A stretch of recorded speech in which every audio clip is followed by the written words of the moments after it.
दोस्तों नमस्कार, स्वागत है आप सभी का। तो आज ये भारतीय संविधान की क्लास फर्स्ट होने वाली है दोस्तों। जो भी तैयारी कर रहे हैं UP triple S C PET 2023 की, उनके लिए ये क्लासेस इंपॉर्टेंट होने वाली है, क्योंकि हमने आगामी परीक्षा हेतु सभी संभावित प्रश्नों का समावेश 4 से 5 वीडियोस में हम कर देंगे। और जो भी बच्चे सीरियस हैं वो ही इस वीडियो को देखें और शुरू से लास्ट तक वीडियो को देखें बिना स्किप के लिए। उनके लिए यह क्लास बहुत ही महत्वपूर्ण होने वाली है। चलिए, आज पहली क्लास है और इसमें हम सभी महत्वपूर्ण प्रश्नों को देखेंगे। कम से कम ये 25 से 30 प्रश्न इस क्लास में होंगे और ऐसे ही हम 5 से 6 क्लास आपके लिए लाएंगे।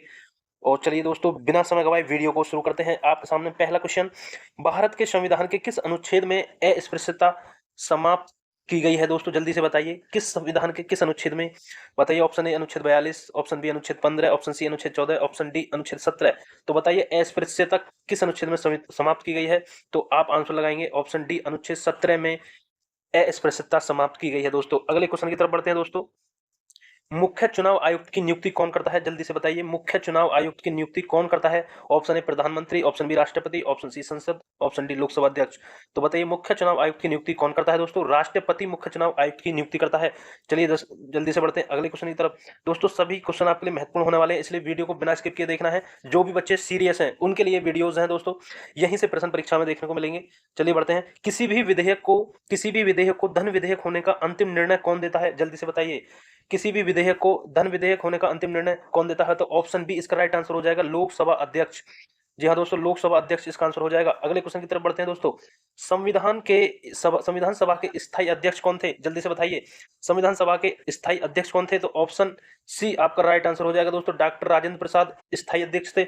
यदि बात करें अस्थायी अध्यक्ष की, तो वो कौन हो जाएंगे दोस्तों? आपके सच्चिदानंद सिन्हा थे दोस्तों। संविधान सभा के प्रथम अस्थायी अध्यक्ष सच्चिदानंद सिन्हा थे। अगले क्वेश्चन की तरफ बढ़ते हैं दोस्तों। जो भी भाई बहन चैनल पर नए हैं तो प्लीज चैनल को सब्सक्राइब कर लें, सपोर्ट करें। वीडियो पसंद आए तो वीडियो को लाइक करते रहें और दोस्तों तक शेयर करते रहें। बढ़ते हैं अगले क्वेश्चन की तरफ। राज्यसभा के सदस्य चुने जाते हैं कितने वर्षों के लिए? जल्दी से बताइए, राज्यसभा के सदस्य चुने जाते हैं 6 वर्ष, 4 वर्ष, 5 वर्ष, कोई निश्चित नहीं है। जल्दी से बताइए, ऑप्शन ए इसका राइट आंसर हो जाएगा, 6 वर्ष के लिए। बात करें राज्यसभा की जगह लोकसभा के सदस्य कितने चुने जाते हैं? लोकसभा के सदस्य 5 वर्षों के लिए लोकसभा के सदस्य चुने जाते हैं और राज्यसभा के 6 वर्षों के लिए। बढ़ते हैं अगले क्वेश्चन की तरफ दोस्तों। टाइम बहुत कम है दोस्तों, इसलिए जल्दी से इन वीडियो को देख लेंगे। आगे बढ़ते हैं। किस देश का संविधान लिखित संविधान के रूप में नहीं है? किस देश का संविधान लिखित रूप में नहीं है? बताइए जल्दी से। Option A America, option B Bharat, option C Australia, option D Britain. बताइए जल्दी से। राइट आंसर हो जाएगा इसका दोस्तों ऑप्शन डी, ब्रिटेन का संविधान आपका लिखित संविधान के रूप में नहीं है, लिखित रूप में नहीं है। अगले क्वेश्चन की तरफ बढ़ते हैं दोस्तों। एक एक प्रश्न आपके लिए इंपॉर्टेंट है दोस्तों। अगले प्रश्न की तरफ बढ़ते हैं। लोकसभा लोकसभा व राज्यसभा की अधिकतम संख्या क्रम से हो सकती है? जल्दी से बताइए, लोकसभा और राज्यसभा की अधिकतम संख्या क्रम से क्या हो सकती है? तो ऑप्शन डी इसका राइट आंसर हो जाएगा दोस्तों, 552 लोकसभा की अधिकतम और 250 सदस्य राज्यसभा की अधिकतम संख्या हो सकती है। दोस्तों याद रखेंगे इस क्रम को, 552 लोकसभा की अधिकतम संख्या और 250 सदस्यों की अधिकतम संख्या राज्यसभा की हो सकती है। दोस्तों बढ़ते हैं अगले क्वेश्चन की तरफ दोस्तों। लोकसभा की सदस्यता लोकसभा की सदस्यता हेतु न्यूनतम उम्र क्या है? दोस्तों जल्दी से बताइए, लोकसभा की सदस्यता हेतु न्यूनतम उम्र क्या है दोस्तों? 25 वर्ष, 30 वर्ष, 35 वर्ष, 45 वर्ष। जल्दी से बताइए, लोकसभा की सदस्यता हेतु न्यूनतम उम्र वर्ष। तो आंसर ए इसका राइट आंसर हो जाएगा, 25 वर्ष दोस्तों। अगले क्वेश्चन की तरफ पढ़ते हैं दोस्तों। भारतीय संविधान को संविधान सभा ने कब अंगीकृत किया?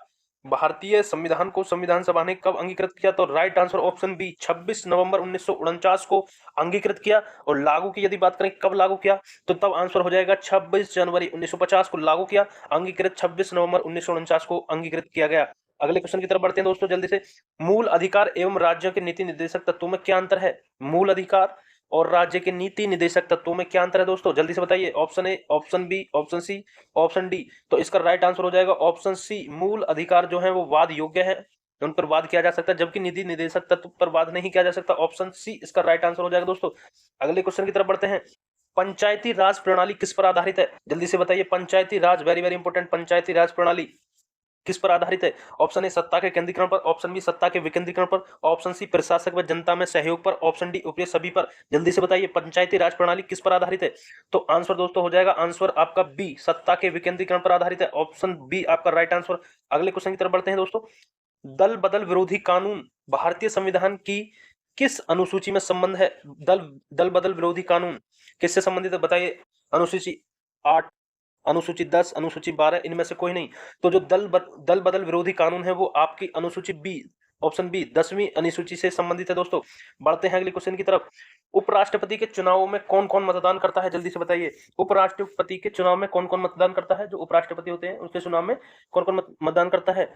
तो ऑप्शन बी इसका राइट आंसर हो जाएगा, लोकसभा एवं राज्यसभा के सदस्य। दोस्तों वीडियो पसंद आ रही हो तो वीडियो को लाइक करते हैं, शेयर करते हैं दोस्तों, चैनल को सब्सक्राइब करना ना भूलें दोस्तों, ताकि हमें सपोर्ट मिलता रहे दोस्तों। सीरियस व्यक्ति जो है वो वीडियो को बिना स्किप किए देखते हैं दोस्तों, यहीं से आपको परीक्षा में प्रश्न देखने को मिलेंगे। आगे बढ़ते हैं अगले क्वेश्चन की तरफ। सरकारिया आयोग की स्थापना निम्नलिखित में से किस किस संबंध में जांच के लिए हुई थी, जल्दी से बताइए। तो ऑप्शन बी इसका राइट आंसर, केंद्र एवं राज्य संबंध की जांच के लिए सरकारी आयोग की स्थापना की गई। अगले क्वेश्चन की तरफ बढ़ते हैं दोस्तों, बहुत जल्दी से हम प्रश्नों को कवर कर लेंगे दोस्तों बिना वक्त गवाए दोस्तों। सामुदायिक विकास कार्यक्रम का मूल उद्देश्य क्या है, सामुदायिक विकास कार्यक्रम का मूल उद्देश्य क्या है दोस्तों, जल्दी से बताइए। सामुदायिक विकास कार्यक्रम का मूल उद्देश्य बताइए। तो आंसर डी, ऑप्शन डी, विकास में जनता का सहयोग सुनिश्चित करना ही सामुदायिक विकास कार्यक्रम का मूल उद्देश्य है, विकास में जनता का सहयोग सुनिश्चित करना ही। अगले क्वेश्चन की तरफ बढ़ते हैं दोस्तों। शिक्षा जो है आपकी, शिक्षा को किस संविधान संशोधन अधिनियम द्वारा राज्य सूची में समवर्ती सूची में लाया गया, बताइए जल्दी से। राज्य सूची से समवर्ती सूची में लाया गया शिक्षा को किस संविधान संशोधन से। तो आंसर सी, ऑप्शन सी आपका राइट आंसर हो जाएगा। 42वां संविधान संशोधन अधिनियम द्वारा राज्य सूची से समवर्ती सूची में शिक्षा को लाया गया। तो प्रश्न यहां से ये बन सकता है कि शिक्षा का जो संबंध है कुछ सूची से है, तो आपका समवर्ती सूची से शिक्षा का संबंध है। अगले क्वेश्चन की तरफ बढ़ते हैं। भारत में लोकसभा के लिए प्रथम चुनाव कब हुए थे, भारत में लोकसभा के लिए प्रथम चुनाव कब हुए थे, जल्दी से बताइए। 1947, 1948, 1949, 1952। तो ऑप्शन डी इसका राइट आंसर हो जाएगा दोस्तों। 1952 में भारत में लोकसभा के लिए प्रथम चुनाव हुए थे। अगले क्वेश्चन की तरफ बढ़ते हैं दोस्तों।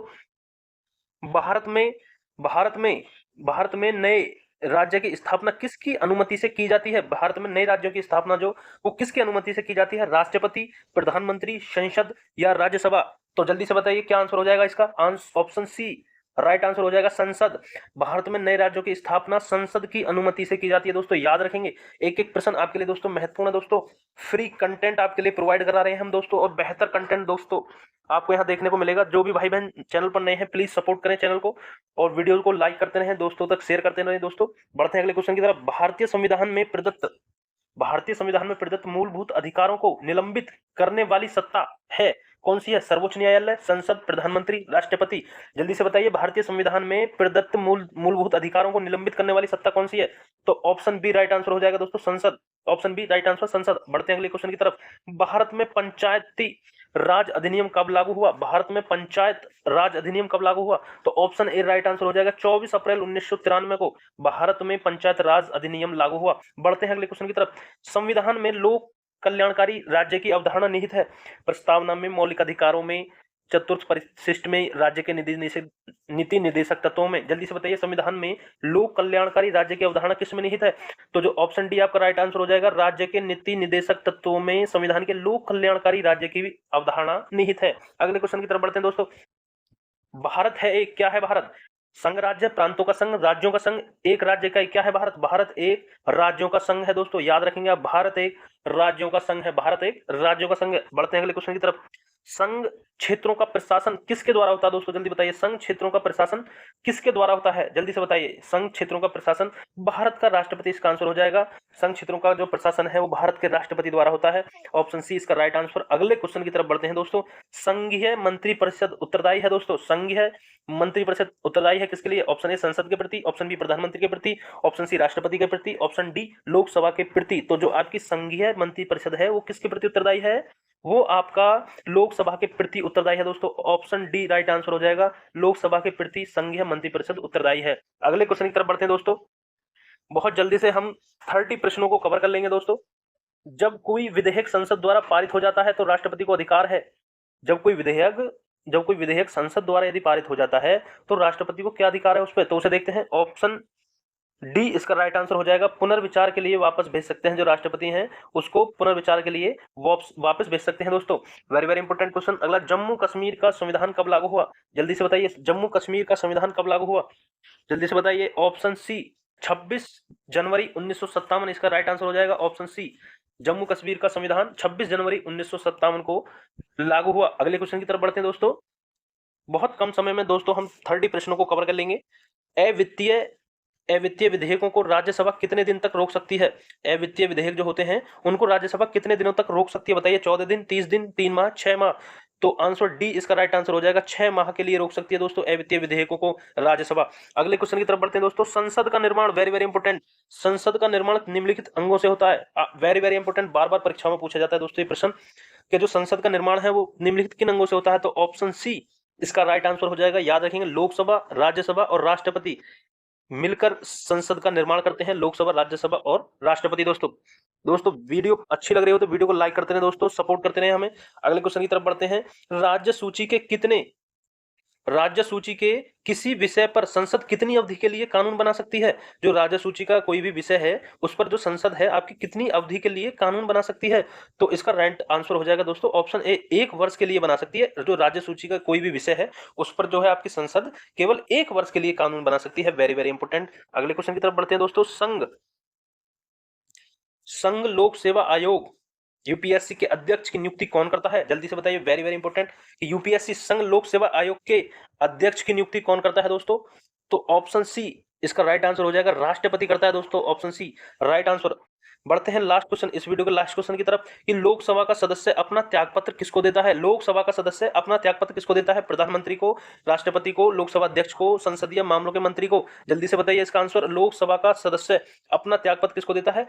आंसर सी, लोकसभा अध्यक्ष को देता है दोस्तों। लोकसभा का जो सदस्य है वो अपना त्यागपत्र लोकसभा अध्यक्ष को देता है। तो दोस्तों वीडियो पसंद आई हो तो वीडियो को लाइक करें, शेयर करें अपने दोस्तों तक और हमें सपोर्ट करें। चैनल को सब्सक्राइब करना ना भूलें दोस्तों। आगे हम वीडियो लाते रहेंगे, 5 से 6 वीडियो आएंगी भारतीय संविधान से संबंधित, 5 से 6 वीडियो में कंप्लीट कवर कर लेंगे दोस्तों। यहीं से प्रश्न आपको परीक्षा में देखने को मिल जाएगा दोस्तों। टाइम कम है, इस वजह से हम आपके लिए वैकल्पिक प्रश्न ला रहे हैं दोस्तों, जिनसे आपकी तैयारी जल्दी हो सके और यहीं से हूबहू आपको परीक्षा में प्रश्न देखने को मिलेंगे। तो मिलते हैं अगली वीडियो में ऐसी नई जानकारी के साथ। तब तक के लिए जय हिंद, जय भारत।